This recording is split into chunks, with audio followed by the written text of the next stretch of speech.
속회는 감리교회가 남긴 중요한 유산 중의 하나입니다. 웨슬리 목사님께서 감리교회 운동을 시작할 때 감리교인들의 영성에 가장 필요한 것으로서 속회제도를 고안을 하였습니다. 이 속회제도가 소그룹 운동으로서 중요한 역할을 감당하기 때문에 우리 감리교회뿐만 아니라 다른 교단들에서도 이것을 기초로 해서 구역 예배로 발전시키기도 하고 가정교회 시스템으로 발전시키기도 하였습니다. 이번에 저희 교회에서 새로운 형태로 속회 교제를 만들기로 하였습니다. 그래서 이번에 산상순을 기초로 해서 우리 속회 교재들을 만들고 또 이렇게 영상 보조 자료들을 만들게 됩니다. 여러분들 이 교재를 잘 이용하시고 또 보조 영상 자료들을 잘 이용하셔서 우리 속회 사역에 보다 깊이 들어갈 수 있도록 해주시기를 바랍니다. 그리고 이것을 통해서 온 교우가 함께 영성이 깊어지는 그런 계기가 되기를 바랍니다.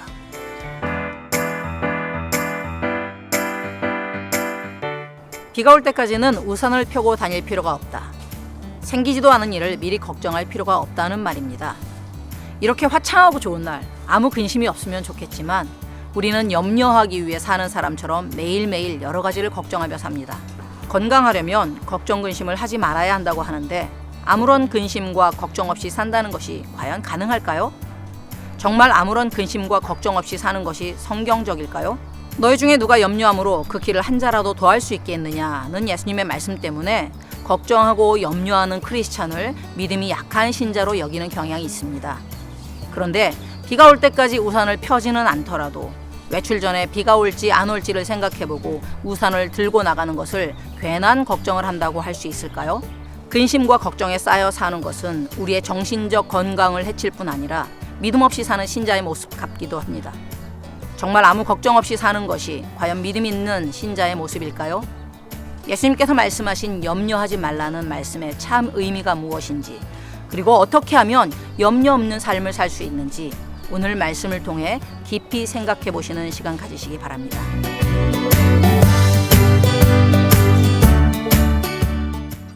여러분 행복하십니까? 너무나 행복해서 여러 가지 근심 걱정이 없으십니까? 대부분은 행복보다는 근심이 더 많은 것 같습니다. 자식에 대한 근심, 건강에 대한 근심, 또 직장에 대한 근심, 미래에 대한 근심, 더 나아가 이 세상이 앞으로 어떻게 될 것인가에 대한 그런 근심도 생기기도 합니다. 이렇게 많은 근심이 있는데 과연 이런 식으로 근심하는 것이 정상일까요? 하나님께서는 우리를 창조하실 때 이 근심하는 존재로 창조하신 것일까요? 성경은 이것에 대해서 어떤 설명을 해줍니까? 오늘 말씀을 보니까 우리가 근심하는 이유는 간단합니다. 우리가 두 주인을 섬기기 때문입니다. 하나님도 섬기고 동시에 세상 물질도 섬기려 하니까 당연히 근심하게 되고 불행하게 되는 것입니다. 두 주인을 섬기는 것은 둘 다 섬기는 것이 아니라 정반대가 됩니다. 사실은 둘 다 제대로 섬기지 못하게 됩니다. 왜냐하면 적어도 하나님은 우리의 온전한 마음을 원하시지 반쪽 마음을 원하시지는 않기 때문입니다. 이는 마치 여러분의 남편이나 아내가 여러분에게 반쪽 마음만 주고 반쪽은 다른 사람에게 주는 것과 같습니다. 그런 상황에서 여러분은 그 사람이 정말 나를 사랑한다고 말할 수 있을까요? 그렇지 않습니다. 부부 사이에도 그런데 하나님과 나 사이에는 더욱더 그러하지 않겠습니까? 하나님께서는 내 마음의 일부만을 원하시지 않고 내 마음의 전부를 원하십니다. 이것이 기독교 신앙의 핵심입니다. 25절에 보면 하나님만을 주인으로 섬기지 못할 때, 즉 두 주인을 섬길 때 우리가 무엇을 염려하게 되는지를 설명합니다. 그러므로 내가 너희에게 이르노니 목숨을 위하여 무엇을 먹을까 무엇을 마실까 몸을 위하여 무엇을 입을까 염려하지 말라. 목숨이 음식보다 중하지 아니하며 몸이 의복보다 중하지 아니하냐. 여기에 보면 의식주 문제를 가지고 절대 염려하지 말라고 했는데, 자 그러면 당장 먹을 것이 떨어져 가는데도 미래를 생각하지 말라, 미래를 위해 계획하지 말라는 뜻일까요? 여기서 주님이 염려하지 말라고 하신 것은 그런 뜻이 아닙니다. 우리가 인생살이를 할 때 당연히 미래를 계획하고 그런 의미에서 걱정을 해야 되는 것들이 있습니다. 예를 들어서 집을 장만하는 것, 가족을 부양해야 되는 것, 사업을 일으키는 것, 또 학생들의 경우에는 시험을 치는 것. 자, 이런 것들은 당연히 우리가 미리 계획하고 신경 쓰고 그런 의미에서도 걱정해야 하는 것들입니다. 자, 우리는 이런 종류의 걱정, 이런 종류의 염려를 care of the head, 머리의 염려로 부를 수 있습니다. 이것은 건전한 종류의 걱정으로서 우리가 머리의 차원에서 생각하고 판단해야 할 사항입니다. 우리에게 꼭 필요한 거죠. 반면에 마음의 걱정, 마음의 염려라는 것이 있습니다. care of the heart가 있습니다. 자, 머리의 수준에서 다가오는 위험을 감지하고 그것을 해결하기 위해 심사숙고하는 방법을 찾는 수준을 넘어서 우리의 마음을 괴롭히고 피를 말리고 육체를 해치는 나쁜 종류의 염려가 있다는 말입니다. 그것이 곧 care of the heart, 마음의 염려입니다. 예수님께서는 오늘 우리에게 이런 나쁜 종류의 염려를 하지 말라고 하시는 것이고 그런 염려를 하는 이유가 뭐냐? 바로 두 주인을 섬기기 때문이라는 것입니다. 그러면 우리가 어떻게 염려 없는 삶을 살 수 있을까요? 두 가지를 말씀드릴 수 있습니다. 첫째는 인생의 올바른 목적, 즉 하나님의 나라와 하나님의 의를 위해 살면 염려의 문제가 해결이 됩니다. 33절에 이렇게 말씀했습니다. 그런즉 너희는 먼저 그의 나라와 그의 의를 구하라. 그리하면 이 모든 것을, 즉 먹는 거, 마시는 거, 입는 거 이런 문제를 너희에게 더하시리라, 해결해 주시리라. 하나님의 나라와 의를 위해 모든 것을 바치는 사람은 하나님께서 그 인생을 책임져 주신다는 것입니다. 하나님을 잘 섬긴다고 하면서 실제로는 세상 재물과 함께 섬기면 사실은 하나님도 잃고 세상도 잃게 됩니다. 그렇지만은 하나님의 다스림이 내 삶을 지배하게 하고 그래서 내가 주님의 영광만을 위해 사는 사람이 될 때 하나님께서는 이 모든 것들, 즉 먹는 거, 입는 거, 사는 집들 이 문제를 해결해 주셔서 결국 우리가 하나님도 얻고 세상 재물도 얻는 복을 주신다는 것입니다. 둘째로 내일 일을 염려하지 않겠다는 믿음의 결단이 필요합니다. 34절에 이렇게 말씀합니다. 그러므로 내일 일을 위하여 염려하지 말라. 내일 일은 내일이 염려할 것이요 한날의 괴로움은 그날로 족하니라. 우리는 마치 우리가 내일을 다 아는 것처럼 행동하고 판단하는데 그것은 사실 주제 넘은 행동입니다. 왜냐하면 우리는 내일 일을 모릅니다. 사실 내일이 나에게 올지 안 올지도 모르고 그리고 오늘 내가 이런 일을 하면 내일 이런 보답이 오고 보답이 안 오고 이런 것들을 우리들이 알 수가 없습니다.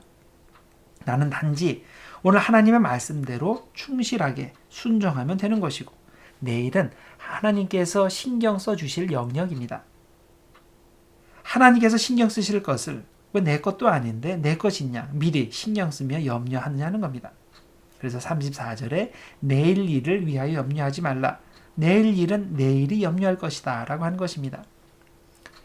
여기에 보면 아주 특이한 표현이 나오죠. 내일 일은 내일이 염려할 것이요. 옛날 개역 성경에는 내일 일은 내일 염려할 것이요 라고 번역을 해서 마치 오늘 일은 오늘 염려하고 내일 일은 내일 염려하라는 식으로 이해하기 쉬운데 사실은 그런 뜻이 아닙니다. 개역 개정판 번역이 뜻을 더 명확하게 전달해 주는데 이 구절의 뜻은 내일 일은 내가 내일을 염려할 것이 아니라 내일이 스스로 알아서 염려해 줄 것이기 때문에 주제넘게 오늘 내일 일을 미리 염려하지 말라는 뜻입니다. 다시 말해서 내가 오늘 하나님의 뜻대로 열심히 살면 내일은 하나님께서 알아서 챙겨주신다는 뜻입니다. 그러니 쓸데없는 걱정을 하지 말고 오늘 하나님의 말씀을 분별하고 그 말씀에 순종하여 열심히 살면 된다는 것입니다. 어니 젤린스키라는 분이 느리게 사는 즐거움이라는 책에서 인간이 하는 걱정의 정체를 이렇게 분석한 적이 있습니다.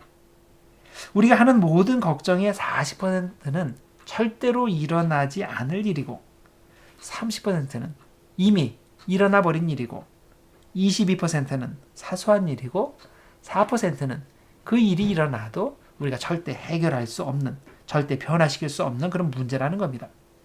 결국 우리가 진짜 걱정해야 할 것은 나머지 4% 뿐이라는 겁니다. 그래서 저자는 말하기를 고민을 하려면 하루에 딱 10분만 해도 충분하다는 겁니다.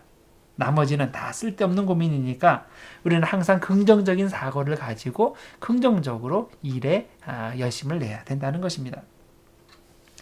누가 믿음이 좋은 사람이고 누가 믿음이 약한 사람인가를 구분하는 방법은 그가 걱정하고 있는지 아닌지를 보면 압니다.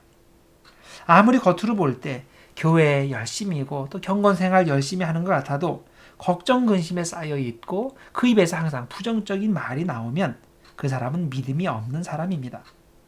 반면에 어려움 중에서도 항상 하나님을 바라보며 하나님께 감사하고 오늘이라는 시간에 집중하며 긍정적으로 인생을 사는 사람이 있으면 그 사람이 바로 믿음이 좋은 사람입니다. 그러므로 절대로 오늘의 입장에서 내일의 시험을 미리 보며 근심하거나 겁먹지 말기를 바랍니다. 정말로 내가 하나님 아버지를 믿는다면 내일의 시험을 걱정하지 말고 그 걱정할 시간에 오늘 하나님의 나라와 의를 위해 충성을 다해야 하는 것입니다. 위대한 믿음의 사람 조지 뮬러가 이렇게 말했습니다.